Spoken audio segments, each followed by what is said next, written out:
kita harus tahu dulu nih, reorder point gue tuh apa sih? Nah, reorder point itu bisa kita ketahui dengan cara jumlahin lead time demand dengan safety stock. Jadi reorder point sama dengan lead time demand ditambahin dengan safety stock. Waduh, makin pusing ya istilah bahasa Inggrisnya. Gak apa-apa. Nah, lead time demand itu apa sih? Lead time demand itu bisa dihitung dengan mengalihkan waktu yang kita tunggu sampai barangnya ada di toko kita dengan rata-rata penjualan produk per hari. Nah, waktu tunggu itu maksudnya apa sih? Ya kan? Ketika kita telepon supplier, tililit, halo, saya mau pesan A, gitu ya, sekian banyak kuantitinya. Sampai barang itu sampai di tempat kita, nah itu berapa lama? 4 hari kah? 5 hari kah? Itu sesuai dengan perjanjian sama suppliernya atau mungkin jarak suppliernya kayak gitu ya. Nah, itu adalah waktunya. Nah, rata-rata penjualan produk per harinya, nah itu gimana sih? Nah, itu juga bisa di-download di bisnis saya. Shopee Seller bisa download laporan penjualan per harinya berapa gitu ya. Nah, itu bisa dilihat tuh, oh produk ini rata-rata penjualan harinya misalnya 10 gitu. Nah, waktu tunggu dari suppliernya sejak aku order 4 hari. Maka lead time demand kita 4 dikali 10 yaitu 40 kayak gitu ya. Nah, yang berikutnya setelah kita udah tahu konsepnya lead time demand, kita akan masuk ke namanya safety stock. Nah, seperti bahasa Inggrisnya, safety yaitu keamanan gitu ya. Stock itu stok. Oke, yaitu batas stok minimum untuk setiap SKU yang kamu miliki. Jadi jangan sampai stok ini kurang dari ini nih gitu. Kenapa sih kita butuh safety stock? Contoh, kita itu penjualan setiap hari nggak tentu, misalnya sehari cuma 5, nggak mungkin, nggak seru ya. Hidup itu kan kayak roller coaster gitu ibaratnya. Penjualan kita juga kayak gitu, ada di harinya pasti penjualannya bisa tinggi, ada di harinya agak lusuh sedikit gitu ya. Siklus hidup namanya atau siklus penjualan. Nah, safety stock ini bisa ngebantu kamu untuk di hari-hari yang tiba-tiba bisa nge-boom banget nih toko kamu, itu kamu punya safety stock. Sehingga apa? Tidak adanya namanya kekurangan penjualan itu. Nggak ada loss opportunity of sales gitu ya. Nah, jadi penting banget untuk kamu tahu safety stock itu apa. Nah, caranya gimana sih ngitungnya? Tadi aku udah bilang, ada siklus penjualan. Nah, kamu cari nih, maksimum penjualan produk per hari kamu untuk produk tertentu itu berapa sih? Kamu kaliin dengan lead time. Lead time itu waktu tunggunya. Oke, maksimumnya berapa? Kadang-kadang mungkin dari supplier biasanya 2 hari gitu ya. Tiba-tiba ada kendala perjalanan atau ada cuaca buruk atau apapun, bisa jadi 3 sampai 4 hari. Nah, itu kamu kaliin tuh maksimum penjualannya sama maksimum lead time-nya itu berapa. Nah, kamu kurangin dengan penjualan produk per hari dikali rata-rata lead time-nya. Jadi kamu cari max-nya, maksimumnya, kamu kurangin dengan average-nya. Nanti kamu dapetin safety stock kayak gitu. Nah, reorder point kamu adalah lead time demand ditambah safety stock gitu. Kenapa sih ada lead time demand sama safety stock gitu ya? Karena kan ketika kamu jualan terus tiap hari, maka stok kamu akan mengikis gitu ya. Lead time demand itu menentukan, wah ini berapa lama lagi nih sampai stok gua habis. Nah, makanya ada reorder point itu untuk menentukan kapan sih saatnya tepat untuk gua kapan sih saat yang tepat untuk aku merestock gitu. Nah, tadi Shopee Seller mungkin udah belajar gitu ya. Waduh, pusing banget istilahnya. Reorder point, lead time demand, lead time, safety stock gitu. Nah, dari kita pun sendiri juga menyadari nih, penting banget itu pengolahan stok yang baik. Dan mungkin caranya juga sedikit complicated. Apalagi kalau Shopee Seller punya produk yang sangat banyak. Gimana nih caranya gue bisa ngeliatin satu-satu. Gimana caranya aku bisa mantauin stok aku pergerakannya setiap hari. Nah, Shopee ini baik banget buat Shopee Seller sekalian dan kita udah menyediakan sistem manajemen stok yang dapat digunakan oleh Shopee Seller sekalian. Nah, apa sih namanya? Jeng, namanya Stoku. Nah, layanan Stoku ini gratis diberikan ke seluruh penjual yang ada di Shopee. Oke, nah, kenapa sih ada Stoku? Masalah apa sih yang bisa kita solve gitu ya dengan memakai Stoku? Oke, mungkin Shopee Seller bingung. Ini udah selain gratis nih, wah udah kata-kata gratis ini menarik sekali gitu ya. Tapi bukan cuma gratis yang harus kita fokus, tapi apa sih masalah yang bisa kita solve gitu ya. Yang pertama, biasanya pencatatan stok itu kita nggak akurat. Oke, kita do 1-2 bulan sekali. Kok tiba-tiba penjualannya 30, tadinya ada 50, kok sekarang tiba-tiba sisa stoknya 25. Ini 5 muncul dari mana gitu ya. Nggak akurat gitu. Jadi setiap bulannya atau setiap 2 bulan sekali ketika kamu melakukan pencatatan stok, ada discrepancy-nya atau ada perbedaannya gitu. Nah, terus juga mungkin sulit nih ngatur stok produk gua. Oke, gue punya toko 5 di Shopee. Oke, gue punya toko 5. Gimana nih gue bagi stoknya? Ya udahlah, toko ini gue taruh 20, toko ini gue taruh 10 gitu. Wah, jadi pusing kan? Alokasi stoknya seperti apa? Aku harus taruh berapa stoknya di toko online aku gitu.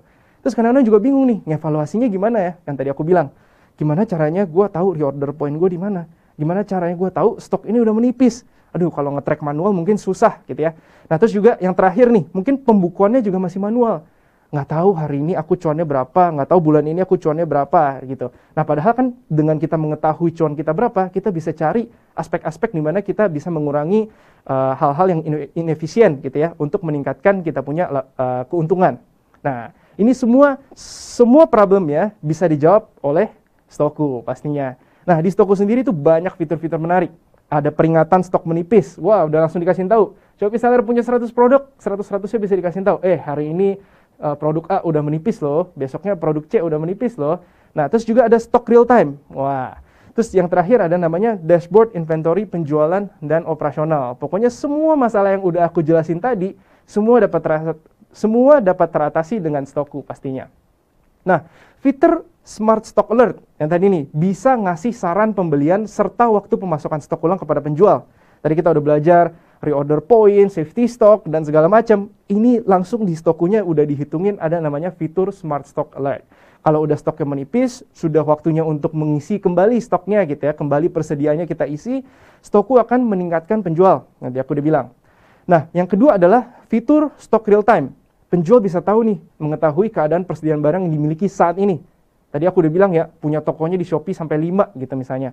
Nah, kira-kira gimana ya? Gue taunya stok yang bener tuh yang mana sih? Nah, itu bisa dilihat nih dengan Stoku. Contoh, kita punya 50. Aslinya di gudang ada 50 barang, produk A. Oke, di toko kalau ketika pakai Stoku, kelima toko tersebut akan menunjukkan 50, 50, 50, 50, 50. Nah, kakek, pertanyaannya kalau ada penjualan gimana?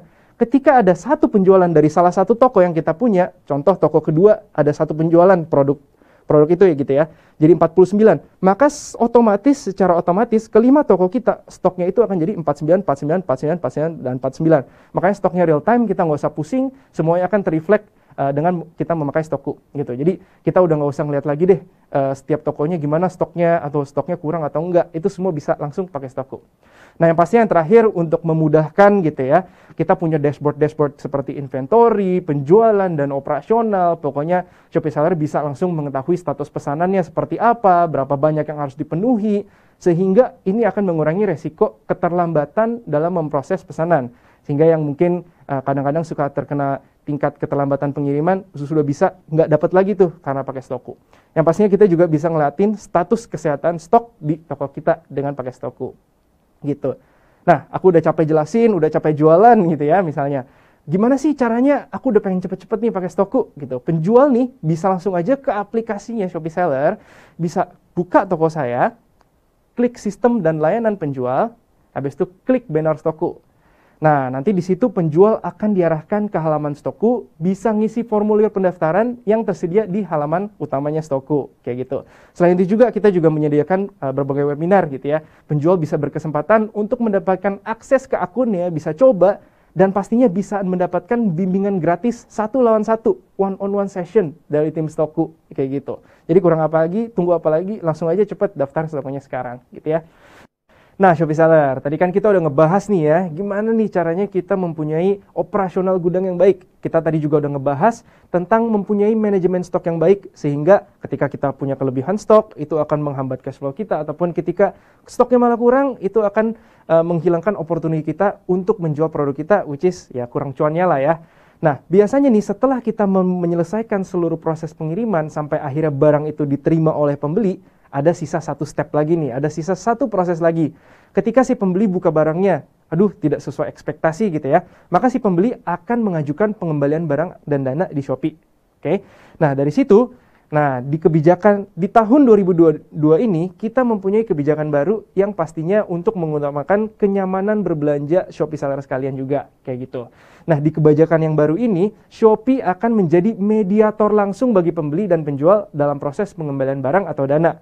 Jadi Shopee Seller nggak usah capek-capek lagi ngerespon setiap pengajuan pengembalian barang ataupun dana dari pembeli. Karena Shopee yang akan masuk menjadi mediator dan membantu penjual merespon permintaan pengembalian barang atau dana tersebut. Kayak gitu. Nah, tapi Shopee Seller tenang aja. Kalau Shopee Seller nggak setuju dengan keputusan yang dibantu dihasilkan oleh Shopee, penjual tetap bisa mengajukan banding atas keputusan tersebut. Kayak gitu ya. Nah, jadi pokoknya ujung-ujungnya, at the end of the day gitu ya, seluruh keputusan akhir proses dari pengembalian barang atau dana ini tetap ada di tangan Shopee seller semua. Tapi Shopee ini akan ngebantuin proses operasionalnya supaya Shopee seller sekalian nggak usah capek-capek lah. Ada pengajuan barang dana harus direspon, pengajuan barang dana harus direspon. Jadi Shopee seller pokoknya bisa lebih tenang dalam, bisa lebih fokus lah ya istilahnya dalam proses pemenuhan pesanan atau proses operasional, marketing, dan lain-lainnya sehari-harinya. Kayak gitu. Biar urusan pengembalian barang atau dana dibantu oleh Shopee dulu. Oke. Nah, sebenarnya nih untuk mengajukan banding, nah gimana sih caranya gitu ya di proses yang baru ini? Penjual dapat melakukannya dengan menanggapi keputusan di halaman pengembalian. Nah, ketika di halaman pengembalian, Shopee seller akan melihat dua tombol, yaitu terima dan ajukan ke Shopee. Shopee seller bisa klik ajukan ke Shopee kalau Shopee seller nggak setuju nih dengan keputusan yang ada dan pengen aju banding. Habis itu prosesnya seperti biasa. Penjual bisa mengisi alasan pengajuannya, isi deskripsinya, dan pastinya mengupload bukti-bukti pendukung. Kayak gitu. Nah, Shopee seller, gimana sih ini? Pertanyaannya, gimana ya caranya meminimalisir pengembalian barang dan dana? Kayak gitu. Sebenarnya ada dua hal utama lah yang Shopee seller bisa lakukan secara general. Kayak gitu. Yang pertama, pastiin produk yang sampai ke pembeli sesuai dengan deskripsi yang tertera. Oke, dengan kayak gitu pastinya tingkat pengembalian bakal dapat dikurangi. Kayak gitu. Jadi pastiin deskripsi yang kita tulis ketika pembeli baca dan ketika barangnya sampai itu sama. Jadi ekspektasi pembeli itu dari awal sudah dibangun dulu sehingga mereka nggak tiba-tiba ngajuin pengembalian barang atau dana gitu ya. Nah, yang kedua, biasanya ya salah satu alasan produk itu dikembalikan karena biasanya rusak barangnya. Ketika pembeli buka, aduh kok rusak, kok pecah gitu ya seandainya. Nah, gimana sih caranya kita meminimalisir hal-hal ini gitu ya, hal-hal yang tidak diinginkan lah sebagai seorang penjual. Kita pertama nih, bisa dengan melakukan proses QC dulu, quality checking.